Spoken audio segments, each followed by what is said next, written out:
today. Rohtak, which is the bastion of the Huddas. Rohtak Lok Sabha constituency has 9 assembly seats. One of them is Gadi Sampla Kiloi, from where the former Chief Minister Bhupender Singh Hooda is in the poll fray. Rohtak is also known for its wrestling nurseries, the Akhadas.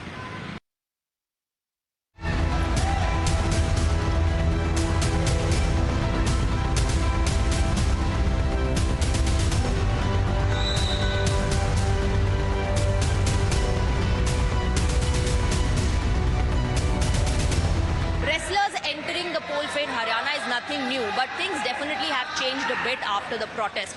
Is that even an issue on ground? Is that resonating? What will be the impact? Let's speak to some of the wrestlers, and in fact are at the Meher Singh Akhada, where we're joined by the wrestlers and their coach Jaybir. Let's find out how much are they tracking the political developments in Haryana. Jaybir ji, शुक्रिया हमसे बात करने के लिए. Coaching के साथ साथ, training के साथ साथ आप लोग क्या हरियाणा की पॉलिटिक्स को भी ट्रैक करते हैं? करते हैं मैडम, पर इतना नहीं, बस काम चला हुआ है करते हैं, इतना ज्यादा तो हम करते नहीं. रेसलर्स हरियाणा में पॉलिटिक्स में जो शामिल हो रहे हैं उसमें कोई नई बात नहीं है, लेकिन इस बार क्या आपको लग रहा है कुछ अलग होगा? देखो, उम्मीद है अलग होने की. पहले तो ऐसा हो नहीं था, अब उम्मीद है जी इससे कुछ अलग होगा. हालात क्या पहले से कुछ बदले हैं, या आप लोगों को लग रहा है कि अभी बहुत कुछ होना बाकी है, स्पेशली रेसलर्स के लिए, स्पोर्ट्स के लिए, क्योंकि हरियाणा से इतने सारे मेडल्स आते हैं? आपकी क्या एक्सपेक्टेशंस हैं? वो तो कोचों की मेहरबानी है, प्रैक्टिस करवाते हैं और थोड़ा बहुत सरकार भी कर देती है, सहयोग देती है, इसलिए मेडल आते हैं. अभी जो भी पार्टी जीते, जिसकी भी सरकार बने, आप लोगों की उनसे क्या एक्सपेक्टेशंस है कि रेसलर्स के लिए, स्पोर्ट्स पर्सन्स के लिए क्या करना चाहिए? वो खेल की जो स्पॉन्सरशिप है उसको बढ़ाना चाहिए. नई स्कीम ला के जो छोटे बच्चे हैं उनके लिए स्कीम निकाल के उनका खर्चा पानी करना चाहिए महीने का 5-10 हज़ार का, जिससे वे आगे उच्च स्तर तक खेल सके. कई सारे रेसलर्स इस बार भी चुनाव लड़ रहे हैं, तो आपको लग रहा है कि उतना सपोर्ट रेसलर्स को मिलेगा हरियाणा की जनता की तरफ से? लगता है जी मिलेगा. लेडी खाली और विनेश फोगाट दोनों मैदान में हैं इस वक्त जुलाना से. आपको क्या लग रहा है किसका दम ज्यादा है? हमने मैट पर तो देखा है परफॉर्मेंस, लेकिन अभी चुनावी अखाड़े में भी परफॉर्म करना है. 99% सबसे ज्यादा पर्ची शायद विनेश फोगाट ही लेती हो.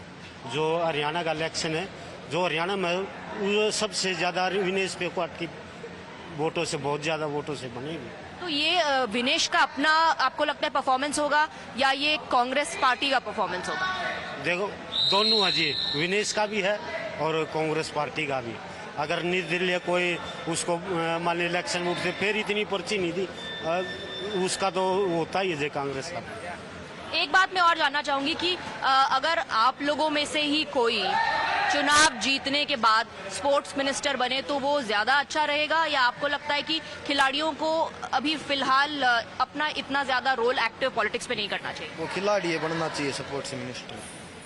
तो आपको लगता है अगर विनेश जीतेगी तो हो सकता है उनके चांसेस है, उनको बनना चाहिए स्पोर्ट्स मिनिस्टर? हाँ, 100% है, जुड़ने के चांस है और किसी के नहीं. और क्या बदलाव होगा अगर कोई खिलाड़ी खुद बन जाता है स्पोर्ट्स मिनिस्टर? आपको लगता है इससे कुछ बदलाव होगा? हाँ, घना बदलाव होगा जी, क्योंकि वे उस चीज़ के बारे में समझ सकेंगे कि हाँ किस चीज़ की हम जब छोटे थे किस चीज़ की कमी रही थी, जिस तरह था वो ऊँचे लेवल थी वे भी जांच कहें थे, तो उन पर भी काम करेंगे तो बढ़िया है, फायदा में लगा जी बढ़ करना. बोला जी, जो पहले कांग्रेस सरकार थी उसमें DSP और ये भर्ती हुई, जो ये सरकार है बीजेपी से, इसमें खिलाड़ियों को कुछ नहीं होया, ना इनके कैश वार्ड आए और ना कोई ये भर्ती करे. पहले DSP ये सब डांस सरकार ने कितने भर्ती करे, अब इस सरकार में कोई भर्ती नहीं करे. ये जो पिछला आंदोलन हुआ था रेसलर्स का, जिसमें कई महीनों तक वो संघर्ष चलता रहा, आपको लगता है उसका भी असर हरियाणा की राजनीति में इस बार होगा जब वोट पड़ेंगे? हाँ, उसका भी हर जी किसान आंदोलन का भी असर है, दोनों का है. तो लेकिन किसके खिलाफ आपको ये लहर जाती दिखाई दे रही है? या तो बीजेपी का खिलाफ पे जा रही है. बहुत बहुत शुक्रिया हमसे बात करने के लिए. So these are wrestlers and their coach of the Meher Singh Akhada who believe that if Vinesh Fogart wins the election, according to them, she should be the sports minister, and they have a lot of expectations from the government. Many of them also believe that the protest that happened, the wrestlers protest that happened, will have a significant impact in the elections, and it may go against BJP. Now, the politics in Haryana is heavily influenced by caste equations. It was Jat-centric till about 2014, after which things started shifting. The BJP's counter-strategy of consolidating the non-Jat votes worked in their favor. But will that happen this time around as well? What about the OBCs that constitute 40% of the population of Haryana and the SCs that constitute 20%? What's in their heart? We spoke to them. ये casteism पर BJP का कहना है कि कांग्रेस जो है वो anti दलित है, आपको क्या लगता है? वास्तव में कांग्रेस पार्टी और विशेष तौर से अक्षत्रवाद के आधार पर कांग्रेस प्रदेश के अंदर जातिवाद एंटी दलित है। ये प्रमाणित हो गया है कि जैसे ही सिरसा की सांसद बहन कुमारी शैलजा जी जो 5 बार सांसद बन करके पार्लियामेंट के अंदर पहुंची हैं, जिनके ऊपर किसी प्रकार का कोई भी दाग नहीं है, जब उन्होंने अपनी इच्छा प्रकट की कि मैं प्रदेश की अब सेवा करना चाहती हूं, केंद्र से प्रदेश की राजनीति में आना चाहती हूं, तो पूरा का पूरा कांग्रेस लॉबी, विशेष तौर से भूपेंद्र हुड्डा लॉबी इतनी सक्रिय हो गई कि किसी प्रकार से इसके पैर काटे जाएं। ईमानदार यहाँ तक के भूपेंद्र हुड्डा ने दूसरे एमएलए के पूर्व एमएलए की संतानों को टिकट दे दी, लेकिन एक सांसद ने यदि टिकट मांगा उसके अपने पैतृक कॉन्स्टिट्यूएंसी से, तो पूरा जोर लगा दिया उसके टिकट काटने में और उसकी टिकट कटवा दी। तो आपको लगता है कि कांग्रेस जो है वो किसी दलित को मुख्यमंत्री नहीं बनाने देना चाहती? ये है कांग्रेस के दिल में? ये वाक्य में ऐसा है जी, सीएम जो भूतपूर्व सीएम है हमारे भूपेंद्र हुड्डा जी, वो किसी दलित को नेता बनाने नहीं देंगे, ना तो आगे आने देते, और ना ही वो जो कह रहे हैं भाई चमार जाति का तो मैं देखना ही नहीं चाहता। ना कभी यहाँ आए चौपाल के अंदर, ना कभी हमने बुलाए भी, जब भी नहीं आए टिकट लेने गए, टिकट नहीं दी। जो 35 साल से उसकी सेवा कर रहे थे कांग्रेस की, जो आजाद उम्मीदवार खड़े हैं आज, उसको भी टिकट नहीं दिया। कुमारी शैलजा का भी टिकट काटने की कोशिश क्या की। तो इसलिए अब ये कहना चाहते हैं भाई उसको विरोध है, हमारे से एलर्जी है, हुड्डा साहब को हमारे से एलर्जी है, तो हम भी उससे एलर्जी रखते हैं। अच्छा, कुमारी शैलजा के साथ भेदभाव हुआ आपको लग रहा है? बहुत ज्यादा भेदभाव हुआ है और इसी भेदभाव के कारण ये समाज है उनके खिलाफ है।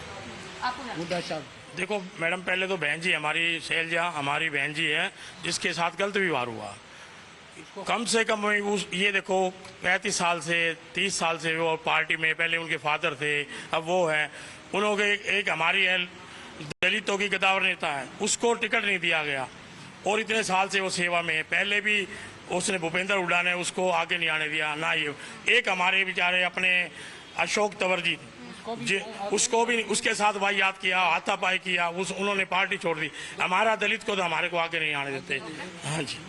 So people here are of the view that the Congress party and essentially the Congress unit in Haryana does not want Dalit representation in terms of the top post in Haryana. That's in fact an issue that has often been raised, but the Huड्डा family maintains, Bhupinder Singh Huड्डा maintains that there is no issues, no groupism happening in the Congress unit in Haryana. In fact, Kumari Shailaja was not seen during campaigning. She came back to Rajasthan for campaigning with Rahul Gandhi. These questions have been addressed by Bhupinder Singh Huड्डा, saying there's no problem between him and Kumari Shailaja, but people here on ground have a sense that she is being sidelined because she belongs to the Dalit community.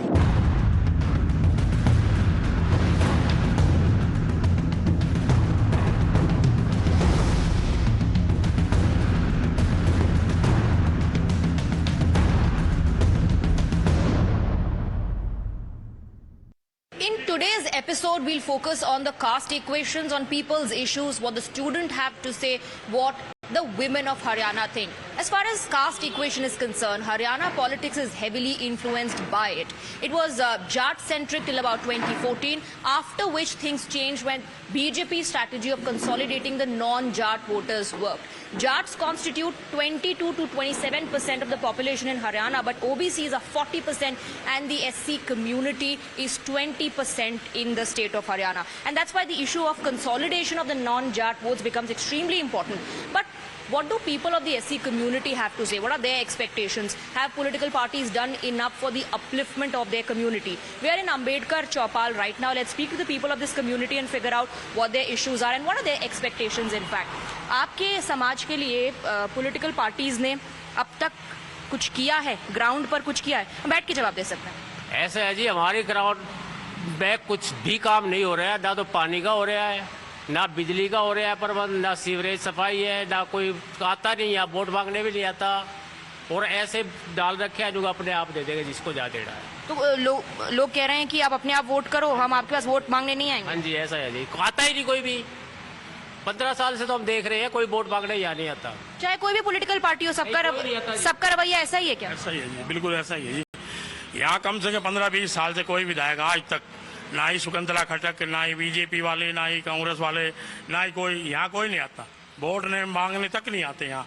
हमारी sewerage देखो, गलियां देखो, इतनी तंग, हमारी जो माताएं बहनें महिलाएं हैं, हमारी बहन है, इतना तंग होती है और पानी कभी आता तो इतना गंदा आता है कि ना तो कोई सुनाई करता है, ना उनको देखता है। ठीक है, उनसे पूछ लेते हैं, महिलाओं से जानते हैं कि उनका क्या इशू है, क्या मुद्दे हैं। आपके इलाके में क्या मुद्दे हैं? साची की परेशानी आमना, पानी के आमना समस्या, सीवर के आमना, और पानी आओ, गंदा पानी आवा है, पानी माता दरवाजे तले हाँ पीणू का परेशान बहुत ज्यादा। हम लाइट भी नहीं आती, लाइट भी से कोई वो लाग रहा, गलियां नालियां सारी छेड़ा हैं। On ground, a lot is happening in terms of consolidation of the non-Jat votes, multiple political statements being made. The BJP has accused the Congress of being anti-Dalit and that they've insulted Kumari Selja. But this is what people's view is on ground. Let's speak to some more of them. आपको क्या लगता है कि ये जाति के नाम पे सिर्फ इलेक्शंस के टाइम पे राजनीति होती है या वाकई कुछ काम होता है? इलेक्शन के टाइम पे ही राजनीति हो रही है। हमारे यहाँ इस बस्ती में कोई काम नहीं हो रहा है। पढ़े लिखे लड़के सभी बेकार ऐसे घूम रहे हैं, न उन्हें कोई काम है। इधर नाली की सफाई नहीं, पानी की व्यवस्था ठीक नहीं है। और जो आयुष्मान कार्ड की जो बार बार जो ऐड आ रही है, मैं इसका भुक्तभोगी हूँ। मुझसे सारे ही पैसे चार्ज किए गए हैं, कोई राहत मुझे नहीं मिली है। So the people living in the Ambedkar Chaupal area say that the budget is allocated but nothing happens on ground. Where is that money going? Where is all that grant going? We have young generation representing this community as well. Let's talk to some of them. आपके हिसाब से क्या दलितों के upliftment को लेकर, उनके empowerment को लेकर पिछले 10 सालों में कुछ काम हुआ है या नहीं हुआ है? हाँ जी मैम, बहुत अच्छा काम हुआ है।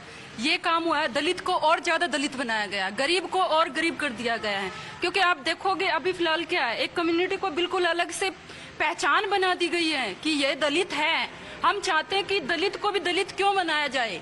आप हमें इस बिहाव पे रखे कि हम भी आगे जाकर कुछ समाज के लायक बन पाए। हमें उस नजरिए से ना देखा जाए कि ये गरीब है। हमेशा के लिए हमारे साथ यही होता है कि ये गरीब है। क्या हमें गरीबी में ही जीना है सारी उम्र? हम नहीं चाहते कि हम भी थोड़ा अच्छा कमाएं, अच्छा खाएं पिएं, सब कुछ अच्छा हो। आपका यहाँ का देखो, यहाँ पे क्या है, गरीब है तो हमारे पास वोटिंग का भी अधिकार नहीं है क्या? वोट मांगने नहीं आते हमारे पास। क्यों नहीं आते? क्योंकि उनको पता है कि वोटिंग की जरूरत ही नहीं, इनका तो सिर्फ एक कम्युनिटी है, इनके पास तो पैसे फेंको आ जाएगा। ऐसा नहीं है। मैं खुद अपनी तरफ से बता रही हूँ, मैंने अभी 2 साल से वोट नहीं डाली है किसी भी पार्टी को। उसका रीजन सिर्फ यही है क्योंकि सरकार क्या है, सिर्फ ये चाहती है कि हाँ। लेकिन अगर आपको बदलाव चाहिए तो आपको वोट तो करना पड़ेगा ना। आपके वोट से बदलाव होगा। हाँ जी मैम, होएगा, लेकिन कैसे, किसको दे? किसी पार्टी ने आज तक कभी ये बोला है कि नहीं हम सबको एक समान समझते हैं? दलित को अलग से पूछा जा रहा है। दलित के लिए आपको क्या, दलित खड़ा कर देते हैं हमारे लिए इलेक्शन में भी। दलित, हाँ भाई, दलित परिवार से ही संबंधित है तो ये अच्छे वोट कमाएगा वहां से। तो आपको सिर्फ वोट बैंक के तौर पर पॉलिटिकल पार्टियां देंगी? बिल्कुल बिल्कुल ऐसा ही है। लेकिन हम दलित नहीं रहना चाहते सारी उम्र के लिए। हम भी चाहते कि समाज में हमारी भी एक अच्छी लाइफ हो। You want the government to work for you irrespective of which caste or community you belong to. There are some elders of the community as well here with us. Let's speak to them. क्या आपको लगता है कि ये सरकार, चाहे BJP की हो चाहे कांग्रेस की हो, ये सिर्फ वोट बैंक के तौर पर आपके समाज को देखती है या वाकई में ऑन ग्राउंड कुछ काम करते भी हैं? देखो जी, अभी तक तो कोई काम नहीं करा, वोट बैंक समझ के है। इतने सालों में आप कह रहे हैं कोई काम नहीं हुआ? अब देखो हमारी है ना बाण बेटी है ना, इतनी दूर से सर पे पानी ले ढोने जाती है और इतना गंदा पानी आता है यहाँ पर, न तो पानी की व्यवस्था है। मैं तो देखता हूँ, शर्म आती है। कि भाई छोटी छोटी बेटियां हमारी बहुएं है ना वहाँ पर चौक से पानी लेकर आती है, तो इसका क्या फायदा इस सरकार का? और दलित को दलित ही बोलते हैं ये।